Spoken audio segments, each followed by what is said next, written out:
अस्सलाम वालेकुम। मैं हूँ Sadia Uzair. Welcome back to Sadia Uzair's kitchen. आज आपके साथ मैं बहुत ही मज़ेदार से टर्किश कोफ्ता कबाब की रेसिपी शेयर कर रही हूँ। इसके अलावा टर्किश बटर राइस भी बनाएंगे जो कि इसके साथ सर्व किए जाते हैं, कुछ वेजिटेबल्स और बहुत ही मज़ेदार सी डिपिंग सॉस। तो इस तरह से कोफ्ता कबाब के साथ साथ बहुत ही झटपट और क्विक सा टर्किश मेन्यू भी आपके साथ शेयर हो जाएगा, जिससे कि कबाबों का फ्लेवर मज़ीद बढ़ जाएगा। तो चलिए रेसिपी स्टार्ट करेंगे।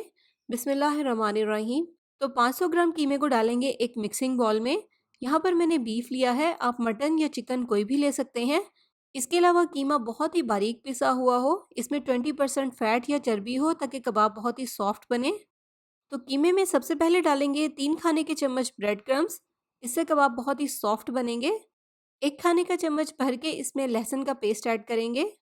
1 चाय का चम्मच धनिया पाउडर, 1 चाय का चम्मच ज़ीरा पाउडर, 1 चाय का चम्मच नमक, 1 चाय का चम्मच काली मिर्च का पाउडर, 1 चाय का चम्मच कुटी हुई लाल मिर्च, 1 चाय का चम्मच पेपरिका पाउडर, बारीक कटा हुआ पार्सले या हरा धनिया भी आप इसमें ऐड कर सकते हैं। एक बड़े साइज के प्याज को इस तरह से बिल्कुल बारीक चॉप करेंगे और फिर इस तरह से प्याज के पानी को अच्छे से निचोड़ कर कीमे में शामिल करेंगे। तो अब यहाँ पर आपको इसकी मिक्सिंग बहुत अच्छे से करनी है। जितनी कीमे की मिक्सिंग अच्छी होगी उतने ही कबाब ज़्यादा अच्छे, सॉफ्ट और नरम मुलायम बनेंगे। इसके अलावा अगर इस पॉइंट पे आपको लगे कि कीमा मोटा है तो आप इसे चॉपर में डालकर चॉप भी कर सकते हैं।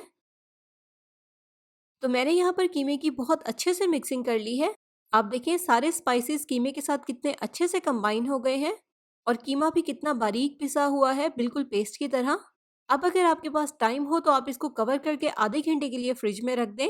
लेकिन अगर आपके पास टाइम नहीं है, फ़ौरन कबाब तैयार करना चाहते हैं तो कर सकते हैं, क्योंकि हमने इसकी बहुत अच्छे से मिक्सिंग की है। तो नेक्स्ट स्टेप में कबाब के लिए एक बहुत ही मज़ेदार सी डिपिंग सॉस तैयार कर लेंगे। मिक्सिंग बाउल में डालेंगे 1 कप दही। दही को बहुत अच्छे से फेंट कर इसमें ऐड करेंगे। साथ ही इसमें शामिल करेंगे 1 चाय का चम्मच लहसुन का पेस्ट, 1/4 टीस्पून या हस्बे ज़ायका नमक, आधा चाय का चम्मच कुटी हुई लाल मिर्च, 1/4 टीस्पून ज़ीरा पाउडर, 1 खाने का चम्मच क्रीम। आप घर की मलाई भी ऐड कर सकते हैं और अगर दही में क्रीम या मलाई की क्वांटिटी ज़्यादा है तो आप इसे स्किप भी कर सकते हैं। 1 खाने का चम्मच ऑलिव ऑयल, 2 खाने के चम्मच ताहिनी पेस्ट। ये तिल का पेस्ट होता है। अगर आप होममेड ताहिनी पेस्ट की रेसिपी देखना चाहते हैं तो आप मेरी शावरमा राइस प्लेटर वाली वीडियो में देख सकते हैं। उसकी वीडियो का लिंक मैं आपको डिस्क्रिप्शन बॉक्स में दे दूंगी। बस अब इन तमाम चीज़ों को अच्छे से मिक्स करेंगे और यहाँ पर हमारी कोफ्ता कबाब के साथ सर्व करने के लिए एक मज़ेदार सी डिपिंग सॉस तैयार है। और नेक्स्ट टर्किश बटर राइस बनाने के लिए हम 1 कप चावल लेंगे, जिनको अच्छी तरह से धोने के बाद आधे घंटे के लिए साफ़ पानी में भिगो देंगे। आप ज़्यादा क्वांटिटी में चावलों को पकाना चाहते हैं तो आप ज़्यादा ले लें। तो आधे घंटे के बाद चावलों को पकाएंगे और कुकिंग पैन में डालेंगे 2 खाने के चम्मच मक्खन। साथ ही इसमें 2 खाने के चम्मच बारीक सवैयाँ ऐड करेंगे, जिनको मैंने हाथ से इस तरह से बिल्कुल बारीक क्रश कर लिया है और मक्खन में इनको गोल्डन ब्राउन होने तक फ्राई कर लेंगे। जैसे ही सवैयों के ऊपर इस तरह से अच्छा सा कलर आ जाएगा तो फिर इसमें भीगे हुए चावल ऐड कर देंगे। अब चावलों को पकाने के लिए यखनी का इस्तेमाल किया जाता है। यहाँ पर आप इसमें 2 कप गरम यखनी के ऐड करें। यखनी ना हो तो फिर आप इसमें 2 कप गरम पानी ऐड कर दें और फ्लेवर देने के लिए इसमें चिकन स्टॉक क्यूब या चिकन पाउडर ऐड कर दें। मैंने इसमें सिंपल 2 कप गरम पानी के ही ऐड किए हैं। अब इसमें शामिल करेंगे हस्बे ज़ायका या 1 चाय का चम्मच नमक, 2 खाने के चम्मच मक्खन मज़ीद ऐड करेंगे, मिक्स करेंगे। इन चावलों में सिर्फ नमक ही ऐड होता है। आप चाहें तो अपने टेस्ट के मुताबिक काली मिर्च, ज़ीरा या गरम मसाला वगैरह ऐड कर सकते हैं। मिक्स करने के बाद इसको हाफ कवर कर देंगे और हाफ कवर करके इसको इतनी देर तक पकाएंगे जब तक कि इसमें पानी 90% तक ड्राई हो जाए और साथ ही साथ चावल भी 80 से 90% तक पक जाएं। तो आप देखिए पानी इसमें ड्राई हो गया है। अब इसको कम्प्लीटली कवर कर देंगे और कवर करके हल्की आंच पर इसको 10 से 15 मिनट के लिए स्टीम में पकने देंगे, ताकि चावल भी मुकम्मल तौर पर पक जाएं। और 10 से 15 मिनट के बाद यहाँ पर हमारे चावल बिल्कुल तैयार है सर्व होने के लिए। बहुत ही मज़ेदार यखनी में पके हुए बटरी फ्लेवर के राइस होते हैं, जिसमें सिर्फ नमक ही ऐड किया जाता है। आप चाहें तो अपनी मर्ज़ी के मुताबिक स्पाइसेस ऐड कर सकते हैं, लेकिन इनका फ्लेवर इसी तरह अच्छा लगता है। तो फिलहाल इनको कवर करके एक साइड पे रख देंगे और अब हम कबाब तैयार करेंगे। तो कीमा भी यहाँ पर अच्छे से मैरिनेट हो गया है। आप इसको ओवरनाइट भी मैरिनेट कर सकते हैं।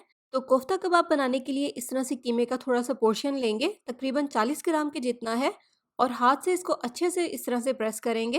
फिर इस तरह से इसकी राउंड बॉल या कोफ्ता बनाकर हाथ से इस तरह से प्रेस करेंगे और इसे कबाब की शेप दे देंगे। अब आप इन पर इस तरह से उँगलियों के निशान बनाना चाहें तो ये भी बना सकते हैं, नहीं तो इनको सिंपल कबाब की शेप भी दे सकते हैं। और नेक्स्ट कबाबों को फ्राई करने के लिए फ्राइंग पैन में डालेंगे 2 से 3 खाने के चम्मच ऑयल और इसमें कबाब शामिल करेंगे। फ्लेम को इसके नीचे मीडियम लो रखेंगे, ज़्यादा तेज़ आंच पर इनको फ्राई नहीं करना, और एक साइड से इनको 3-4 मिनट तक फ्राई होने देंगे। 3-4 मिनट के बाद इस तरह से इनकी साइड को चेंज कर देंगे और दूसरी साइड से भी इनको 3-4 मिनट तक फ्राई होने देंगे। तो उलट-पलट कर यहाँ पर कबाबों को मैंने दोनों साइडों से फ्राई कर लिया है और आप देखिए इनके ऊपर कितना अच्छा सा कलर आ गया है। बस इस तरह का कलर जब आएगा तो इनको ऑयल में से निकाल लेंगे। बहुत अच्छे से ये फ्राई हो गए हैं और बहुत ही अच्छे से पक भी गए हैं। और नेक्स्ट अब हम साथ सर्व करने के लिए कुछ वेजिटेबल्स फ्राई करेंगे, जिसमें मैंने शिमला मिर्च, प्याज और टमाटर लिया है। आप चाहें तो उसी ऑयल में इनको फ्राई कर लें या 1 खाने का चम्मच मक्खन ऐड करके सब्जियों को इसमें फ्राई कर लें। तो बस अब इन वेजिटेबल्स को 2 से 3 मिनट तक मीडियम हाई फ्लेम पर फ्राई करना है। इस तरह से टमाटरों को भी उलट-पलट कर हर साइड से फ्राई कर लेंगे। और जब इनके ऊपर इस तरह से हल्के-हल्के से ब्राउन मार्क्स आने लग जाएँगे, तो फिर हम इनको फ्राइंग पैन में से निकाल लेंगे। और अब इसकी सर्विंग की तरफ चलेंगे और प्लेटर में डालेंगे सबसे पहले बटर राइस। इसके बाद इसमें डालेंगे वेजिटेबल्स। अब इसमें एक साइड पर टर्किश कोफ्ता कबाब रख देंगे। तो लीजिए हमारा बहुत ही मज़ेदार सा और झटपट सा टर्किश मेन्यू तैयार है कोफ्ता कबाब के साथ। और यहाँ पर अगर आप कबाब का रिज़ल्ट देखें तो बहुत ही सॉफ्ट, टेंडर और जूसी बने हैं। तो आई होप आपको ये रेसिपी पसंद आएगी। वीडियो को लाइक और शेयर करना बिल्कुल मत भूलिएगा।